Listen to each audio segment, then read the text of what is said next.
Meta എന്ന് പറയുന്നത് ഭയങ്കര സംഭവം. ഞാനൊരു ഭയങ്കര സംഭവം എന്ന് എനിക്ക് തോന്നുന്നുണ്ട് വാർത്തയൊക്കെ വായിച്ചിട്ട്. ഞാൻ എഴുതി കൊടുക്കുന്ന സാധനങ്ങളൊക്കെ മെറ്റ റിലീസ് ഓർഡർ ക്യാൻസൽ ചെയ്യാന്ന് പറഞ്ഞാൽ ഞാൻ ആകെ മെറ്റയ്ക്ക് കൊടുത്തിരിക്കുന്നത് നമ്മൾ ഇത് വന്ന ഉടനെ തന്നെ CMO കേരളം എന്ന ഔദ്യോഗിക ഇൻസ്റ്റഗ്രാം പേജിൽ ലഭ്യമാക്കി തന്നെ, നേരത്തെ ഉണ്ടായിരുന്നത് ലഭ്യമാക്കി തന്നെ എന്ന് പറഞ്ഞ റിക്വസ്റ്റ് കൊടുത്തിട്ടുണ്ട് എന്റെ ഓഫീസിൽ നിന്ന്. 2 മാസമായിട്ട് ഇത് ശരിയാക്കി തന്നിട്ടില്ല ഇതുവരെ. ഞാൻ പറഞ്ഞിട്ടാണ് എന്റെ സാധനം മുഴുവൻ, ഞാൻ പറഞ്ഞിട്ട് മുഴുവൻ മെറ്റ റിലീസ് ചെയ്ത് പറഞ്ഞത്. നിങ്ങളൊക്കെ അതിങ്ങനെ വാർത്ത കൊടുക്കുക, നിങ്ങളൊന്ന് ആലോചിച്ചു. ഞാൻ പറഞ്ഞു കഴിഞ്ഞാൽ മെറ്റ റിലീസ് എന്റെ പോയിട്ടുണ്ട് 3 എണ്ണം. ഇത് ഒരുപാടെണ്ണം പോയിട്ടുണ്ട്. അതായത് ഈ ദൃശ്യമാധ്യമങ്ങളുടെ ഓൺലൈൻ ആളുകൾ വെച്ച കാര്യം. ഒന്ന്, ഞാൻ ഈ മത്സ്യത്തൊഴിലാളി മേഖലയിലുണ്ടായ വിഷയങ്ങളിൽ ഇടപെട്ടതിനെ അഭിനന്ദിച്ചുകൊണ്ട് തിരുവനന്തപുരം മെറ്റ എന്ന് പറയുന്നത് ഭയങ്കര സംഭവം. ഞാനൊരു ഭയങ്കര സംഭവം എന്ന് എനിക്ക് തോന്നുന്നുണ്ട് വാർത്തയൊക്കെ വായിച്ചിട്ട്. ഞാൻ എഴുതി കൊടുക്കുന്ന സാധനങ്ങളൊക്കെ മെറ്റ റിലീസ് ഓർഡർ ക്യാൻസൽ ചെയ്യാന്ന് പറഞ്ഞാൽ ഞാൻ ആകെ മെറ്റയ്ക്ക് കൊടുത്തിരിക്കുന്നത് നമ്മൾ ഇത് വന്ന ഉടനെ തന്നെ CMO കേരളം എന്ന ഔദ്യോഗിക ഇൻസ്റ്റഗ്രാം പേജിൽ ലഭ്യമാക്കി തന്നെ, നേരത്തെ ഉണ്ടായിരുന്നത് ലഭ്യമാക്കി തന്നെ എന്ന് പറഞ്ഞ റിക്വസ്റ്റ് കൊടുത്തിട്ടുണ്ട് എന്റെ ഓഫീസിൽ നിന്ന്. 2 മാസമായിട്ട് ഇത് ശരിയാക്കി തന്നിട്ടില്ല ഇതുവരെ. ഞാൻ പറഞ്ഞിട്ടാണ് എന്റെ സാധനം മുഴുവൻ, ഞാൻ പറഞ്ഞിട്ട് മുഴുവൻ മെറ്റ റിലീസ് ചെയ്ത് പറഞ്ഞത്. നിങ്ങളൊക്കെ അതിങ്ങനെ വാർത്ത കൊടുക്കുക, നിങ്ങളൊന്ന് ആലോചിച്ചു. ഞാൻ പറഞ്ഞു കഴിഞ്ഞാൽ മെറ്റ റിലീസ് എന്റെ പോയിട്ടുണ്ട് 3 എണ്ണം.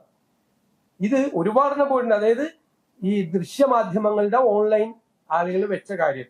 ഒന്ന്, ഞാൻ ഈ മത്സ്യത്തൊഴിലാളി മേഖലയിലുണ്ടായ വിഷയങ്ങളിൽ ഇടപെട്ടതിനെ അഭിനന്ദിച്ചുകൊണ്ട് തിരുവനന്തപുരം ആർച്ച് ബിഷപ്പ് കൊല്ലം രൂപതയുടെ 700-ാം വാർഷികത്തിൽ നടത്തിയ പ്രസംഗം പല നിങ്ങളുടെ ഓൺലൈൻ ചാനലുകളിലും വെച്ചു. അത് റിമൂവ് ചെയ്തു. അത് എന്നെ അഭിനന്ദിച്ചുകൊണ്ടായിരുന്നു. എന്റെ ഇടപെടലുകൾ, എന്റെ വിശ്വാസമുണ്ട്, വളരെ ഇതാണെന്ന് പറഞ്ഞ് അദ്ദേഹം നടത്തിയ ഒരു പ്രസംഗം. ആ പ്രസംഗം ഓൺലൈൻ ചാനലുകൾ കൊടുത്തിട്ട് റിമൂവ് ചെയ്തിട്ടുണ്ട്. ഞാൻ ഷിബു ബേബി ജോണും ഞാനും തമ്മിൽ ഒരുമിച്ച് ഗൗതം കൃഷ്ണയുടെ വീട്ടില് പോയത്, അത് ചില ചാനൽ കൊടുത്തത് അത് റിമൂവ് ചെയ്തിട്ടുണ്ട്. 3-ാമത് KCBC മുഖ്യമന്ത്രിക്ക് ഒരു പരോക്ഷ പിന്തുണയുമായി ദുരിതാശ്വാസ പ്രവർത്തനങ്ങളിൽ ആരും രാഷ്ട്രീയം പറയരുത് എന്ന് പറഞ്ഞ് വെച്ച എന്റെ കൂടി ഫോട്ടോ വെച്ചുകൊണ്ട് പോസ്റ്റ് ചെയ്ത ഈ സോഷ്യൽ മീഡിയ ദൃശ്യമാധ്യമങ്ങൾ, സോഷ്യൽ മീഡിയയുടെ എല്ലാ റിലീസും ഇപ്പോ തെലങ്കാന മുഖ്യമന്ത്രിയുടെ ചെയ്തിട്ടുണ്ട്, ആസാം മുഖ്യമന്ത്രി, ഞങ്ങളുടെ ഹിമാചൽ മുഖ്യമന്ത്രിയുടെ ചെയ്തിട്ടുണ്ട്. അത് എന്താണ് മെറ്റ ചെയ്യുന്നതെന്ന് അറിയില്ല. ചാനലുകളുടെ പേരിൽ കൊടുത്തിരിക്കുന്ന കാര്യങ്ങൾ എനിക്കത് തിരിച്ച് വരുന്നതിൽ സന്തോഷമുള്ളൂ. കാരണം അങ്ങനെ ചെയ്യാൻ പാടില്ലല്ലോ, നാളെ എന്റെയും പോവില്ലേ. അല്ലാതെ ഞാനോ എന്റെ ഓഫീസോ പറഞ്ഞിട്ട് മെറ്റ നിങ്ങളൊക്കെ കൊടുക്കുന്ന ഓൺലൈൻ ചാനലിൽ കൊടുക്കുന്ന സാധനം റിമൂവ് ചെയ്യോ? ആ സ്വാധീനം എനിക്ക് മെറ്റയിലുണ്ടോ? ഞാൻ പറഞ്ഞാൽ അങ്ങനെ ചെയ്യോ? മെറ്റ ചെയ്യോ? ചെയ്താൽ സംഭവിക്കുന്നുണ്ടെങ്കിൽ അതൊരു മാധ്യമ സ്ഥാപനങ്ങൾ നടത്തുന്ന അതിന്റെ വാർത്തകൾ മെറ്റ ഒരു നിയന്ത്രണവും ഇല്ലാതെ എടുത്തു കളയാണ്. അതിന് നമുക്ക് ഇടപെടണം. നിങ്ങളും ഇടപെടണം. നിങ്ങൾ അതിന്റെ അകത്ത് പരാതികൾ കൊടുക്കണം. അതിന്റെ കൂടെ സർക്കാർ നിൽക്കും. ഒരു സംശയം കാര്യത്തിലില്ല. സർക്കാർ നിൽക്കും, ആ കൂടെ നിൽക്കും, സർക്കാർ കൂടി നിൽക്കും. ഒരു സംശയവും ആ കാര്യത്തിലില്ല.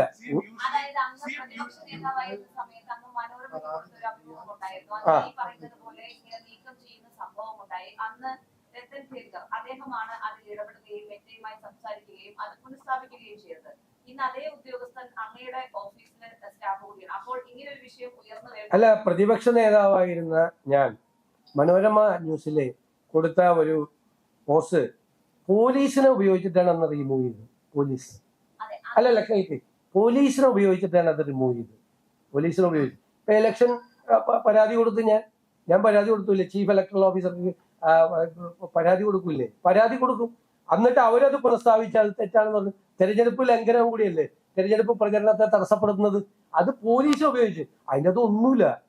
യൂണി ലൂക്കോസുമായിട്ട് ഞാൻ കൊടുത്ത ഇന്റർവ്യൂ പോലീസിനെ കൊണ്ട് റിമൂവ് ചെയ്യിപ്പിച്ച് അന്ന് അത് പറഞ്ഞുകൊണ്ട് അവരത് തെറ്റാണെന്ന് മനസ്സിലാക്കിയപ്പോൾ ഒരു റീഇൻസ്റ്റേറ്റ് ചെയ്തു. അത്രേ ഉള്ളൂ.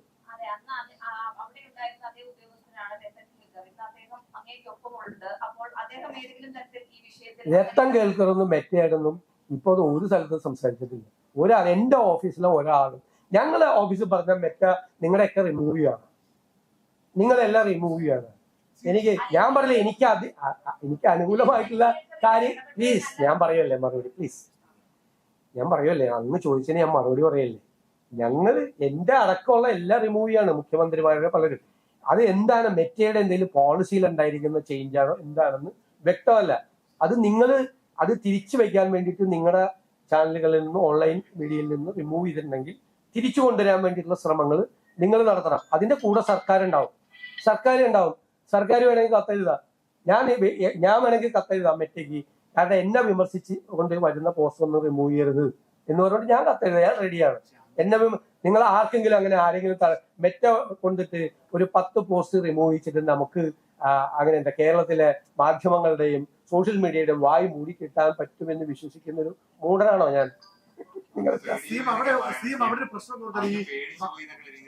അല്ല, അത് അങ്ങനെയല്ലേ അവര് പറയുള്ളൂ. കാരണം പോലീസിനെ ഉപയോഗിച്ച് ഞാൻ ജോണി ലൂക്കോസിന് കൊടുത്ത ഇന്റർവ്യൂ നിങ്ങൾ നോക്കാം, അതിൻ്റെ അകത്ത് വല്ലതും ഉണ്ടാകും. റിമൂവ് ചെയ്യിപ്പിച്ച ആളുകളാണ് ഈ പറയുന്നത്. റിമൂവ് ചെയ്യിപ്പിച്ച ആളുകളാണ് പ്രതിപക്ഷ നേതാവിന്റെ റിമൂവ് ചെയ്യിപ്പിച്ച ആളുകളാണ് ഈ പറയുന്നത്. എന്റെ ഇന്റർവ്യൂ അത് അവരെന്തൊക്കെ പറയും. മാത്രമല്ല മറ്റു പല വാർത്തകളും ഈ തരത്തിൽ റിമൂവ് ചെയ്തു.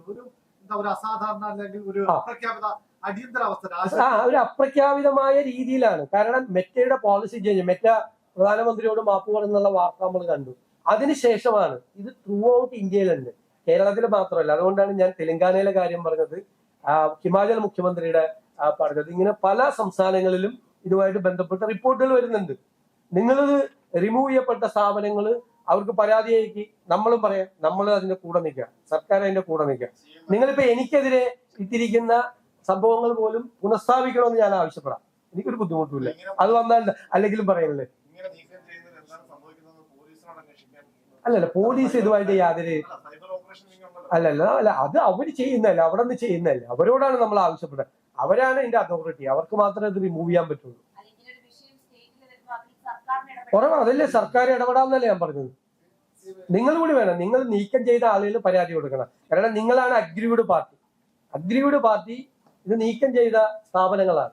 അവര് പരാതി കൊടുക്കണം. അവര് പരാതി കൊടുത്താലേ നിലനിൽക്കുള്ളൂ. നമ്മൾ അതിന് പിന്തുണ കൊടുക്കുക. എന്റെ ഇടയ്ക്ക് എന്നെ വിമർശിച്ചുകൊണ്ടിരിക്കുന്ന പോസ്റ്റുകളടക്കം തിരിച്ചിടണം എന്നുള്ളത് നമ്മൾ കത്ത് കൊടുക്കുക. ഒരു പ്രശ്നമില്ല. മുൻ മുഖ്യമന്ത്രിയുടെ പ്രിൻസിപ്പൽ സെക്രട്ടറി സ്വർണ്ണക്കള്ളക്കടത്ത് കേസിൽ 100 ദിവസം ജയിലിൽ കിടന്നപ്പോ ഈ സെക്രട്ടറി എവിടെയായിരുന്നു? ഈ പാർട്ടി സെക്രട്ടറി പറഞ്ഞോട്ടെ. അത് പുള്ളി ഞാൻ എന്നെ കൊണ്ട് ഇത് പറയിപ്പിക്കാൻ വേണ്ടി ഇത് വന്ന് പറഞ്ഞു. അതാണ് ഞാൻ പറഞ്ഞ അദ്ദേഹം ഐശ്വര്യമാണെന്ന് പറഞ്ഞു.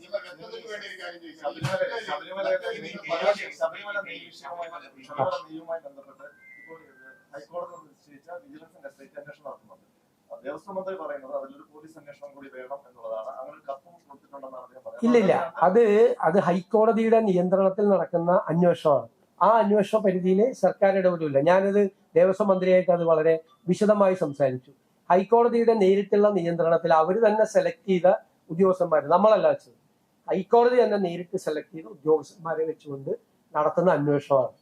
ഗുരുതരമായ ക്രമക്കേടാണ് നടന്നിരിക്കുന്നത്. കഴിഞ്ഞ കാലത്ത് നടന്നതാണ്. മുൻ മുഖ്യമന്ത്രിയുടെ പ്രിൻസിപ്പൽ സെക്രട്ടറി സ്വർണ്ണക്കള്ളക്കടത്ത് കേസിൽ 100 ദിവസം ജയിലിൽ കിടന്നപ്പോ ഈ സെക്രട്ടറി എവിടെയായിരുന്നു? ഈ പാർട്ടി സെക്രട്ടറി പറഞ്ഞോട്ടെ. അത് പുള്ളി ഞാൻ എന്നെ കൊണ്ട് ഇത് പറയിപ്പിക്കാൻ വേണ്ടി ഇത് വന്ന് പറഞ്ഞു. അതാണ് ഞാൻ പറഞ്ഞ അദ്ദേഹം ഐശ്വര്യമാണെന്ന് പറഞ്ഞു.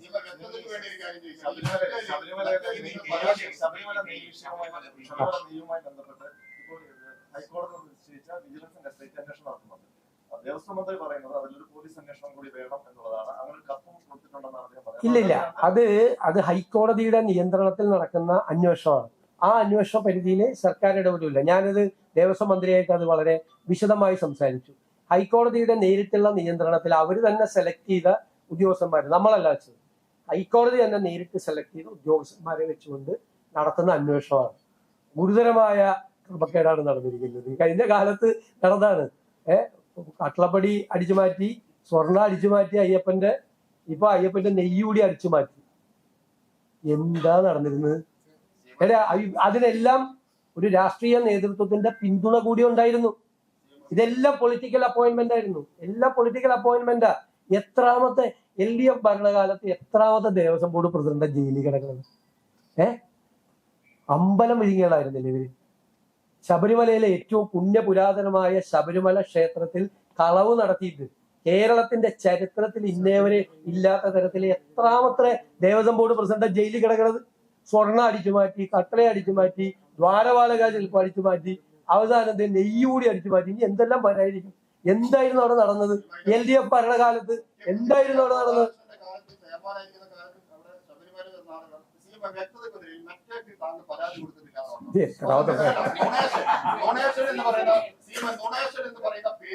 കൂട്ടാൻ വേണ്ടി താങ്കളുടെ ടീമിൽ ആരെങ്കിലും മറ്റൊരു പരാതി കൊടുത്തു ഡൊണേഷൻ എന്ന് പറഞ്ഞ പേര് കൂട്ടുന്നതിന് വേണ്ടി നിങ്ങൾ ഞങ്ങളുടെ ഓഫീസിൽ നിന്ന് ആകെ കൊടുത്തിരിക്കുന്നത് CMO കേരള എന്നുള്ളത് പുനഃസ്ഥാപിച്ച് തന്നെ എന്ന് പറയുന്നത്. അത് അവർ ചെയ്തു തന്നിട്ടില്ല. മെറ്റ ഇത്ര നാളായിട്ട് 2 മാസമായിട്ട്. 3 months CM അത് റീസ്ട്രക്ചർ ചെയ്യുന്നതിനെ കുറിച്ച് നമ്മൾ പഠിച്ചുകൊണ്ടിരിക്കുകയാണ്. അതിന് ഗുരുതരമായ വന്നത് ഒന്നാമത്തെ ആവശ്യമായ ആശുപത്രികൾ എംപാനൽ ചെയ്തിട്ടില്ല. കൂടുതലും ഹോസ്പിറ്റൽസ് ആണത് എംപാനൽ ചെയ്തിരിക്കുന്നത്. പിന്നെ ആശുപത്രികൾ എംപാനൽ ചെയ്തിരിക്കുന്ന സ്ഥലത്ത് അവിടുത്തെ നല്ല ഡിപ്പാർട്ട്മെന്റ്സ് അതിൻ്റെ അകത്തൊന്നുമില്ല. അപ്പൊ വ്യാപകമായ പരാതികൾ ജീവനക്കാരുടെയും പെൻഷൻകാരുടെയും ഭാഗത്ത് ഞങ്ങൾ റീസ്ട്രക്ചർ ചെയ്യാം. ഇത്രയും മതി. ഒരു ചോദ്യം